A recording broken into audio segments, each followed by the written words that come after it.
Squabble up. Squabble up. Squabble up. Squabble up. Daily grind. Daily grind. Man, shout out Kendrick, dude. Let's start out.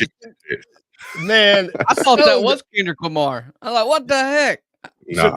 Nah. No.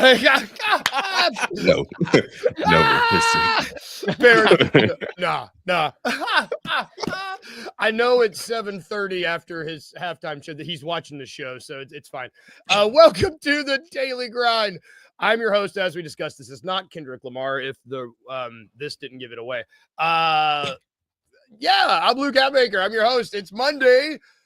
I got my guys. I got Parrish. I got Uncle Buck. Uncle Buck's in his new studio, which I love. I love it. It's going to get better.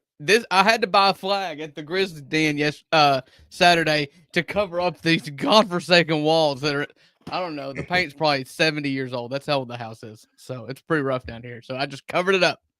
I need to get my towel. I got all my playoff towels. I need to put them up on the wall because it just I got my towel. Yeah, I'm the odd man City out. edition.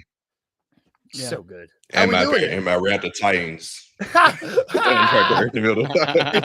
you cover that up with your head on purpose. Yep. It's just how it lined up. How it lined up. How was your weekend, boys? You good?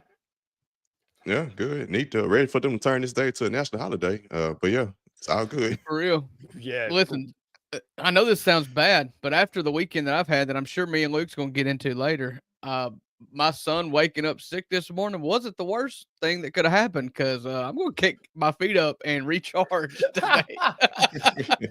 You're like, I'll stay home. I'll stay home with a sick kid. I'll do it. I don't care. If I must. If I must. well, you said you went to the Grizzlies Den to get that flag. Let's jump right into it. We'll get to the Super Bowl a little later, but you both were in the building for what I would say was the biggest game of the Grizzlies season so far. Maybe just hyped up at least. Shout out King Meek, shout out Wayno. I see everybody in the chat. Thank you for hanging out. If you're not watching us on YouTube, come hang out on YouTube. That's where the chat's popping. A tea towel is the most Australian thing that Wayno has ever put in this chat. Is that like a doily? I don't have any idea. Just a bunch of doilies on the wall. But you guys were in the building. I was the odd man out. I did not get to go to the game where the Grizzlies lost to the Oklahoma City Thunder, 125-112. I'm happy to go first because I want to ask you guys if it felt this way in the building. Is Oklahoma City really as good as they looked on TV? They just look really, really good. This was the first time, like, I want to, and they didn't even have Chet and who else didn't they? Didn't Chet, have. They've been without Chet most of the season, so and they've still been number one. But they were down Lou Dort, Wallace, and Lou Dort. And even on TV, I was just like, holy crap, this team is that. They look that good. I mean, Are they that good? It looked like they had, like a playoff game plan ready for Memphis because John Morant from the get-go, they were, back in old playoff games, when they would game plan against Ja, when other teams would, it was like every time he come off the pick and roll, he was seeing like 4 or 5 people. It seemed like they were just, you can try to drive, but it's not the smartest move you can make. And they just broke our wheel early because they got into a half-court offense and nobody played well. It started with their just point of attack from the onset of the offensive plays that we were running. Because Ja, and to Jenkins' credit, they have tried to put a lot more high pick and rolls for Ja and Edie or whoever the 4 or 5s are in the game. And it just wasn't working. And it was just brutal. I mean, it just really broke our wheel, and then on the defensive end, we never wanted to get rebounds. It's like we were running away. We were playing the wrong game, a different game that Oklahoma City was playing. Yep. To add on to that, I think, and I was discussing this with a couple media members during the game. I feel like the Grizzlies, especially when Ja was on the court, did you peep when the bench came in initially in the first quarter and they spurred the comeback when they started playing the regular offense? It felt like they played too slow. Like it's like they kept relying too much on the pick and roll. And it's fine. They need to integrate the pick and roll back into the offense. But they still should have kept with their offensive flow. And because of that, Oklahoma City knew what to do. It's like, okay, cool. We know what Ja Morant about to do. Bam. We got to shoot the jump shot. And guess what? He still ain't confident enough to take the jump shot. No. It was pretty ugly because it just resulted in a lot of what we've seen in years past. You know, this whole communist offense, as I've called it, you know, did bop the ball around. And, you know, whereas it hasn't worked really against good teams, good defensive teams like Oklahoma City, I didn't have a lot of confidence that if they went to that would have worked either. Yeah. But the alternative being the pick and roll style, you know, drive and kick thing, like that wasn't working either. And when you're doing that and it's not working, it looks bad because it's just a lot of people standing around. How much? Right. So it's the defense. I mean, you mentioned this was a great defense. It's on it looks like it's on task. That's not the correct word. It's on pace to be historically great. If you look at the numbers, like watching it, I mean, it seemed like we weren't able to even find our groove hardly at all because they were just their point of attack defense. It was just like every one of those dudes, it was like throwing a straitjacket on everybody. And it's the first time I can remember watching a game where I imagine how people feel when Jalen Wells normally guards. I was getting frustrated. I was like, Jesus, what are you supposed to do when they're, go ahead, Parrish. Well, I would say this, and the offense, yes, did the offense struggle? Yes. But teams still, even the Grizzlies, they offense struggled against Minnesota on MLK Day, and they still found a way to win because of their defense. Right. Yes. What really lost the game was second chance points. They gave up rebounds, man. I got the stats in front of me right now, as a matter of fact. Please, they gave make me relive this. 32 second chance points is what they gave up. Jesus. On how many offensive rebounds? 39, I believe. 21 offensive rebounds. 55 total rebounds. Yeah, 55 total, 21 offense. If you just look at those, like just stack up totals, it doesn't look as bad as what it actually was. Because I was in the truck, you know, Buckets went with us, and so we were headed back to his house to get my vehicle and head home. And I was just thumbing through the stats. I was like, this doesn't look that bad, but I promise you it was. I promise you it was this bad. It felt like they hit the three off of every single offensive rebound. Like it was like it was always Aaron Wiggins because he hit 7 threes, I believe. Every time. And he also it's like they hit 60% on the second chance they got and 100% on the third chance they got. Like they just weren't missing all three. You know what's so funny, Drew? I was thinking, they should add third chance to the stats because they had a couple third chance. A couple third chance opportunities that they hit. They couldn't hit every single time. 100%. I think Wiggins is 50% of his points were off the third chance. And he was just wide open for every one of them, it seemed. He had 8 threes and 11 boards. Yeah, man. Like it looked like men against boys on that side of the court. Yep. Except Vince Williams. Oh my God, thank you. Yes, man. Like only one. Yeah, I mean, I don't want to bury Jalen Wells just really quickly, but it does look, in my opinion, Vince Williams should be starting very soon. Absolutely. I mean, he's 2 games. I said at the very least just playing more, and he played 15 minutes. Jenkins gonna slow roll him, but he gonna playing more minutes when the time goes. They probably gonna stick with the starter at least probably throughout the season. But I've always said this: when you get to the playoffs, rotations and lineups change. So you gonna get into a series, and then you might realize, okay, it's probably the best start GG in this series and whatever, or it might be best start Vince in this series, or it might be better to start Brandon Clark over ED in this. They're gonna switch up when playoff time comes. It's gonna be per team matchup. Right. So against Oklahoma City, Vince might start over Jalen in that case. But I think the rest of the season, you're going to have Jalen start, but Vince is going to continue to kind of get more minutes and then eventually get to the point where he's playing 20, 25 minutes and potentially more minutes than even Jalen. I remembered why. I mean, I've loved Vince for a long time. I should have worn his jersey. I love that dude. And it's just so nice to see him back on the court again. I'm so glad. And he looked more like the Vince that – he looked actually healthy. Like he looked ready, and I appreciated that. Cool. You guys started the one I was looking for. Let's talk about this because you're talking about the rotations and the minutes are going to be dependent on matchup. Edie and Wells both played under 18. I don't have it for under 20. I know it was under 20. They got benched early third quarter. Yeah. They didn't. And they earned that. They were horrible. Yeah. Both of them. Yeah. I don't know if Rusty's mad that we went small ball and left They was Edie on the thinking, bench. But we were both sitting in the stadium like, dude, you got to get him out of here. Like Hartenstein is cooking him. Hartenstein He looked couldn't do really anything. good. Hartenstein looked really good. Hartenstein is the big vet that he's just so crafty. And, you know, even Edie, when he's good, he's still kind of a bull in a china shop.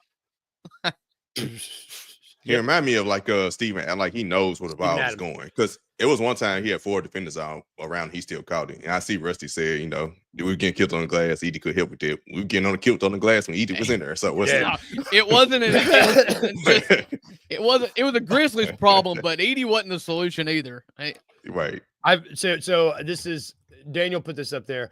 I've been Hartenstein has been. We all wanted him. We all wanted him years ago. I think one of the first articles I ever wrote when I started covering them was about how I wanted Hartenstein. He's like the prime Steven Adams on this team was a few years ago. Like he's just kind of taken over that mantle. But I mean, I don't want to say they overpaid him. On our timeline. Yes, exactly. There's a lot of. Well, we probably should have gotten that guy. That turns out the fans were right. Now, why it didn't happen is I don't know. You know, maybe Hartenstein as a free agent just rather go to Oklahoma City. You know, the metropolis of Central Oklahoma. I mean, they overpaid him, right? You know, he making a lot of money. They paid him like 3 years, $92 million. Yeah, he made. I think Grit had to be a sign and trade. That was on the way they would got him, but it could have happened. To the point, it could have happened. One of the casualties, I guess, of having 3-star players 3 years in 3 consecutive drafts, drafting a max player. You know. Yeah.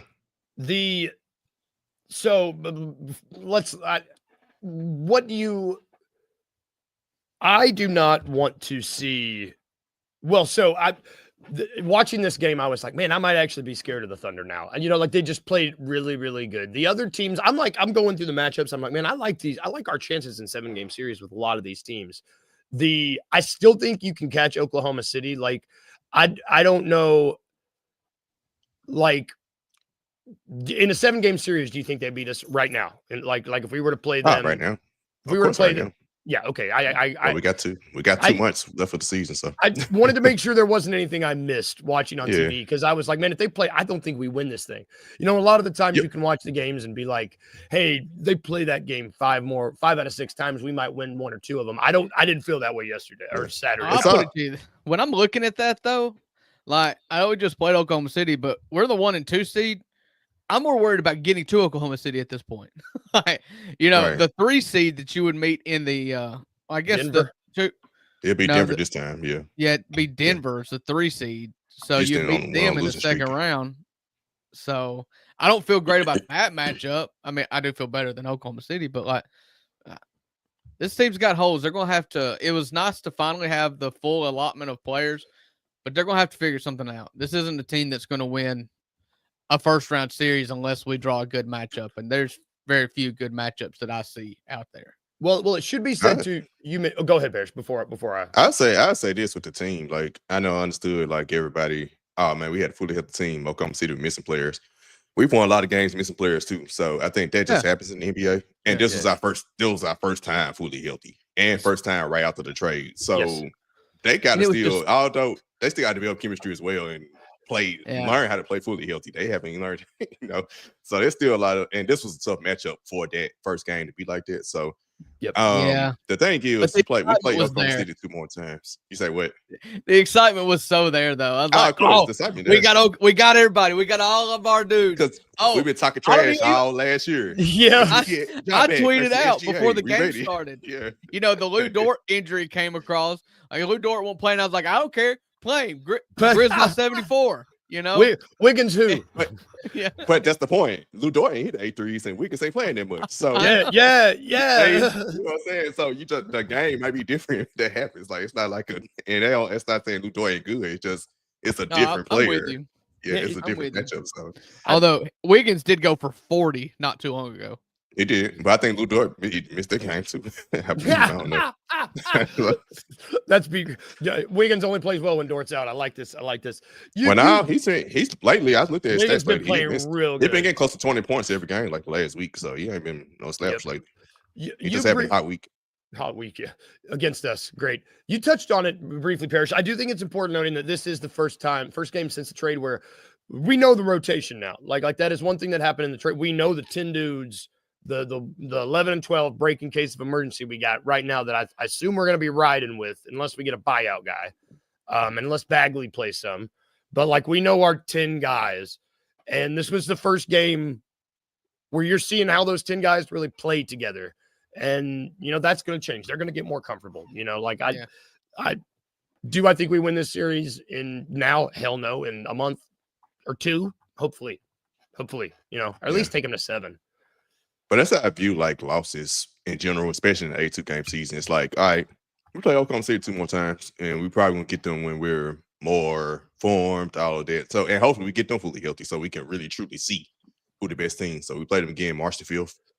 The only thing they can do is just rebound, and they got Phoenix next. So I think it's just tough that they always kind of lose a tough game. Like when they lost in New York, they had 2 days rest. Yep. They lose Oklahoma City, got 2. It's like, dang, we got longer time to dwell on it. Right. And they were second night of a back-to-back.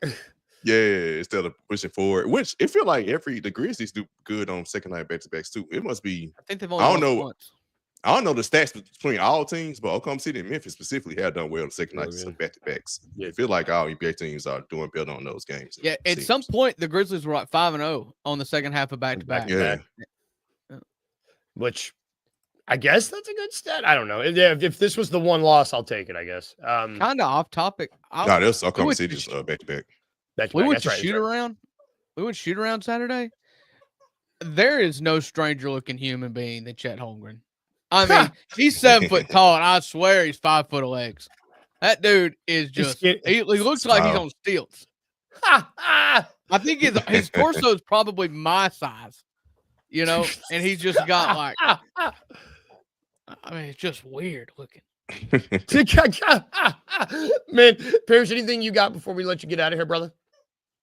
Nope, not much. I think the vibe in the locker room, the players are just, I mean, they know. Yeah, how are they feeling? The general sense is we know what happened. We know what we need to do. I know Gigi specifically was talking about the rebounds. It was like, we got to be better at that. And I know I need to do better with boxing down and stuff like that. We know what to do. We're going to work on it and get better with it next time. So I want to see more. If they do it. Yeah. I think we'll see. I mean, I think and Vince, you're gonna see GG and Vince, man. I think Vince was a plus 10. Dude, they lost by 13. He just got gassed. When he got tired, halfway through the fourth quarter, it was just like, you may need a wheelchair to get him back to the bench. Yeah. I want to start calling them the plain white tees because him and Gigi wearing those white T-shirts under their jerseys, they look insane, and I love it. They look like I love it. We got to think of a nickname for them. Thank you, Parrish. We'll see you later this week, brother. You have a good Monday, okay? We're going to take a quick break. When we get back, we'll chit-chat some more right after this. Tune in to the $2 Sports Show with Rusty Witten and Drew Gann every Tuesday and Thursday live at 12 p.m. on the Bluff City Media YouTube channel.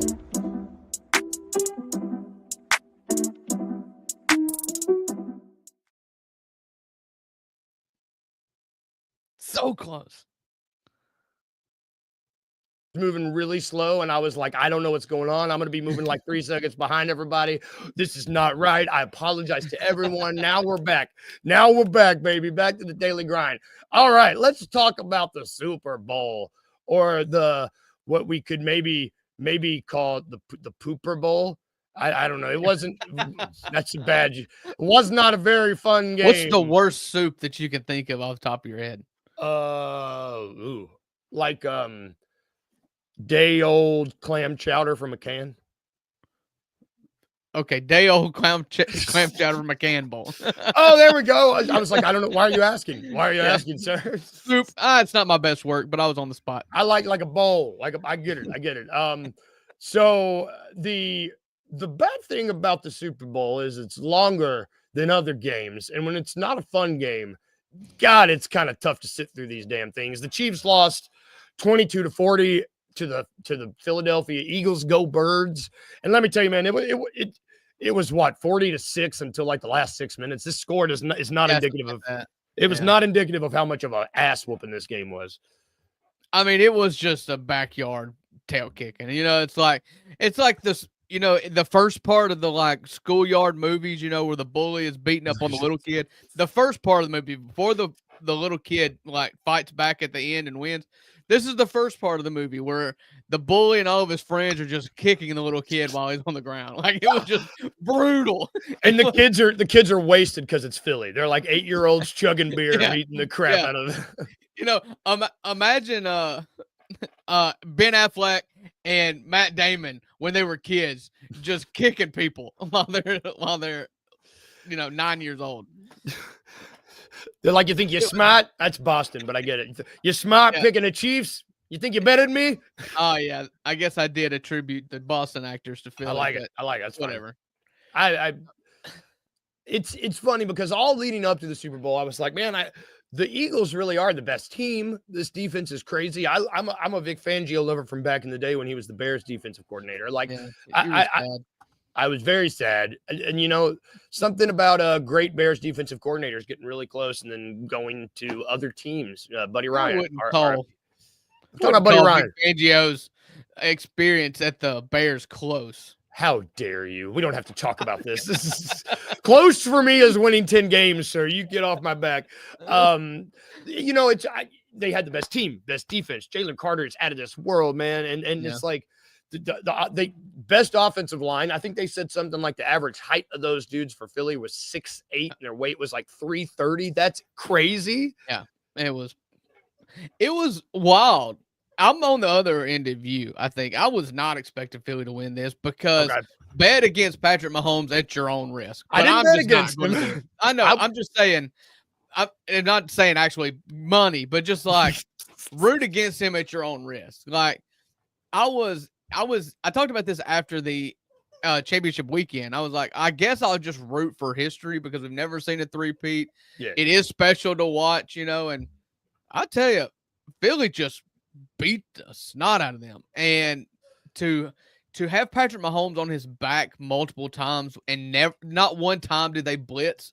Not one time. They brought 4 the whole game. 4. And Patrick Mahomes was just shook. And rightfully so. Who wouldn't be? Philly just came out and dominated that game. That is not how I expected that game to go. But props to them because it was over at, I was going to give the Chiefs until the first drive of the third quarter. So like if you get the ball first, go and score, make this start, pushing that boulder downhill a little bit, And they came out and went 3 and out, and I was like, okay, this is probably just is what it is. And they got 2 garbage time touchdowns, and it made it look more respectable than it was, but it was just an old-fashioned beatdown. And it's really funny because Sirianni's an interesting case. I mean, now you can't hate on the dude. Right. Now he's got 2 Super Bowl appearances in 3 years. Yeah. Pretty good. But they were wanting to fire him in Philly in September. Yeah. That's a personality thing. He's not the kind of person that you just I don't imagine he's got a lot of friends, and a lot of coaches are the same way. You think Bill Belichick's got like a Rolodex full of folks that want to have a drink with him on a Friday night? No. A much younger lady, I tell you that. I mean, he's staying at home. I tell you that. Right I mean, he is staying at home for the first time ever. So, but Nick Sirianni is just an arrogant, brash, Philly personality. Yeah, he's a Philly guy. And when you're losing, that guy is public enemy number 1. And he's easy to be public enemy number 1, especially in Philadelphia, where we know that Philly fans are the least rational people on the face of the earth. Yes. Point blank. And so, they wanted him run out. They struggled last year. They started 2-2 this year. And the experiment was over for a lot of those folks. And then, Jalen Hurts, to his credit, Saquon Barkley. I mean, if you're a Giants fan, I don't know how you watched that game last night. And they just dominated the whole season. They just – and the defense set up. Like you said, Jalen Carter was an animal on the interior of that defensive line. I felt bad for the Chiefs O-line because I know they had some patchwork dudes up there, so that was a different scenario. And I mean, they 4 dudes, those 4 guys on the front were just like, let's just get at him. Yeah, it was not a fun game. That's what I root for more than anything, especially when my team isn't in it. Like I didn't really have a side. although I guess if you made me pick, I'd have picked the Chiefs to win because Yeah. I spent a lot of years rooting for the New York Giants because they had my man Eli Manning. Yeah, you're an Eli and so guy. I still kind of hate the Eagles for that reason, and Deshaun Jackson for that matter. But it was just ultimately I just wanted a good game, and it just was boring. About after having the third quarter, I came down here and started putting this together and had just listening to it on my phone. Like it was just not must see TV. What was your favorite commercial? Listen, this is one of my biggest gripes, and I think I'm done with Super Bowl parties. I think I'm just done. I can't stand Super Bowl parties because nobody shuts up, and I During the couldn't. commercial, yeah. Yeah, there was the one though. The Nike ad was awesome. Yeah, see, I'm gonna have to get on YouTube today. Somebody has already put together the super cut of all the good ones, and I'll go watch it. The one that I did laugh out loud that I did catch, and I didn't even need to see it. Hear it. This is how I knew it was great. Was Seal on a Seal, dude? Oh yeah, dude. It was Baja Blast. Baja Blast, baby. I was like, everybody, shut up! That Seal on a Seal, dude. He was singing about how he couldn't hold his Mountain Dew because he had flippers for hands, and it was really weird and awesome. How that seems like such low hanging fruit. How has nobody done this before? And it's horrifying. It's horrifying to look at. Like if I'm Seal, how much money do you have to pay me to allow me to put my head on a Seal? Like. No, I'm just never, ever going to do that. And sing a parody of Kiss from a Get up and roll, like, what are we doing? That one was good. There was one, James Harden was in a commercial where the Pringles can got empty and the Pringles can goes, blow into the can. And he goes, woo. And then everybody's mustache, it goes to Ron Swanson, his mustache starts flying. I thought that was funny. I didn't know Pringles was about mustaches, but I like Pringles. When I saw that on mute or like without being able to hear the sound much, I was like, oh, hey, they got a bunch of dudes with mustaches without mustaches. The first person I noticed was Nick Offerman. And I was like, oh gosh, no, put his mustache back. This is weird. It is very weird. Mustaches, keep them on. So last thing I want to talk about the game or not about the game, the halftime show. I liked it. I see Daniel up in here saying he didn't like it. I just think that when you can look directly into the camera and grin like that and say, "Hey, Drake," I think that's an ass whooping of a different kind is what Kendrick did during the halftime show.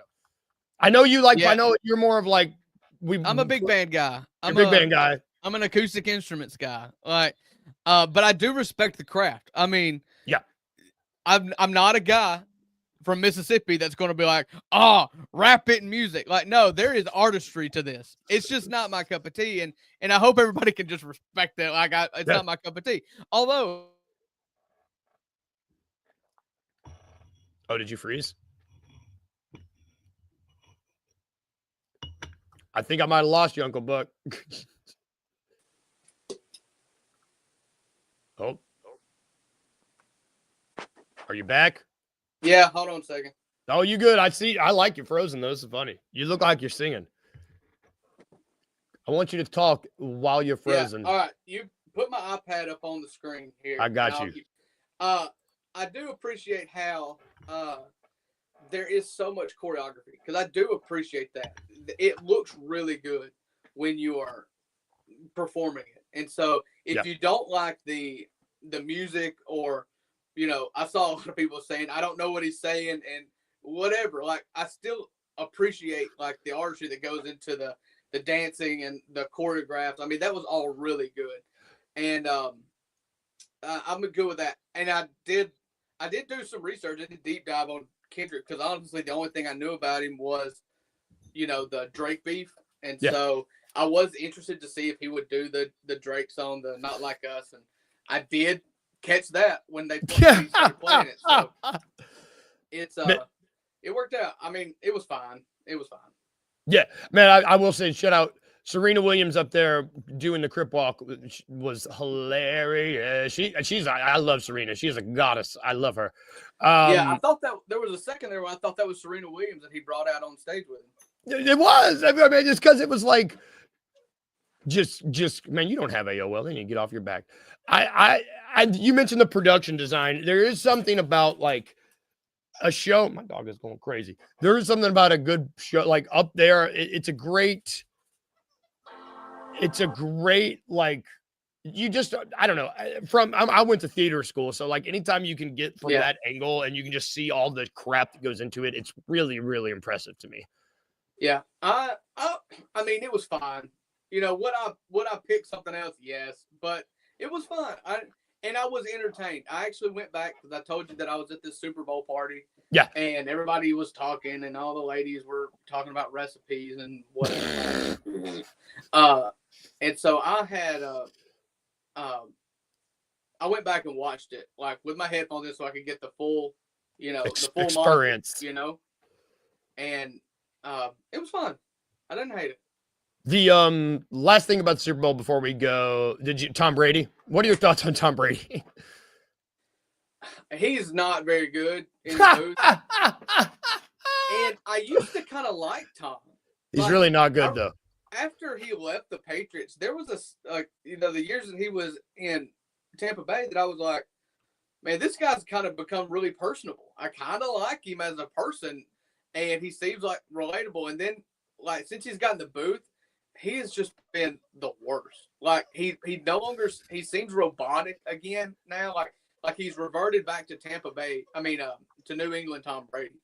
So he is no longer like the relatable everyman guy. He's become super rigid and robotic again. And they even did a Super Bowl ad where his batteries ran out. Like, so I know I'm not the only one that thinks this. He was in multiple Super Bowl ads, and the one where his batteries ran out, I was like, "Are you kidding me? Are we just acknowledging this right now? It's just, man. I mean, it gets us better to acknowledge it than pretend like, oh, I'm every man. I am a nice person. Have conversation. That was I thought you were Tom Brady for a second.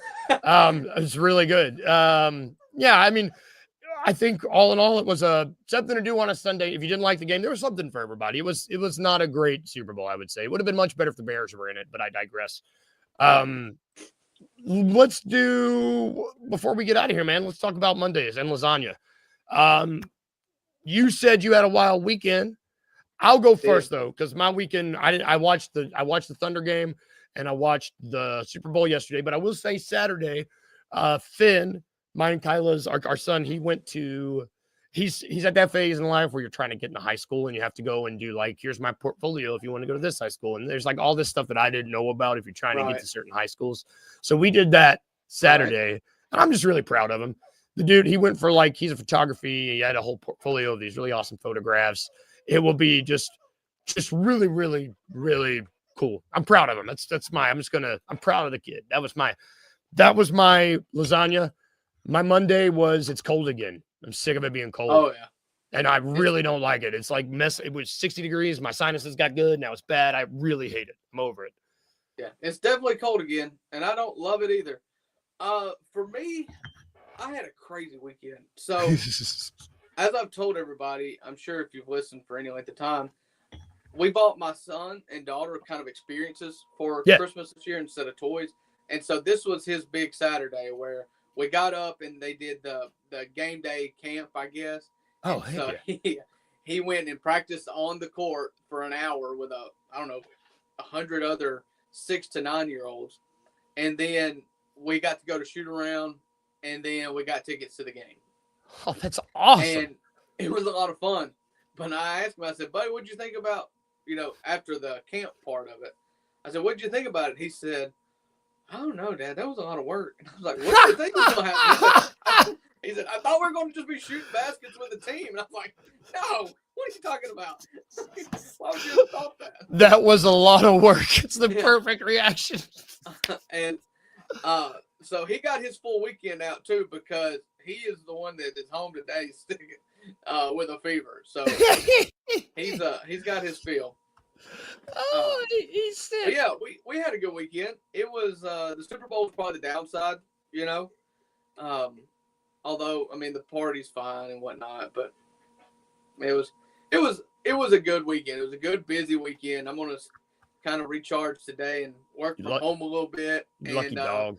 I'm going to plug up my laptop And so for all you internet haters out there, don't blame the internet, blame me, because I forgot to plug it up as I was kind of redoing this little home studio that New studio, baby. New studio. Stuff happens. I use an iPad now. I'm getting fancy. Like you don't even know how fancy I am now. I've got an iPad monitor underneath my new camera that I bought. Yeah. And so for all you people that are hating right now, at least it didn't take me like 45 minutes to get back in here because I had a backup. There we go. Yeah, you know what? This goes out to all the backups out there because I love it because I don't have a backup. My computer goes. Nick Foles, baby. This is for you. I know you're watching, Nick Foles. This show's for you, brother. That's going to do it for our show today. We're going to be back tomorrow. Everybody have a good day. Stay warm again. Bunch of bullcrap. Uncle Buck, enjoy your day at home. I get to go work outside, and I'm mad about it. Not mad. Well, the hair looks great. Thank you. I am having a good hair day. I needed that. Remember these two things if we leave you with anything today. Remember to be a little bit weird. I just spat all over my screen. You guys can't see it. And remember to smile. Bye, guys. We'll see you later. Oh, I don't like that. See you guys.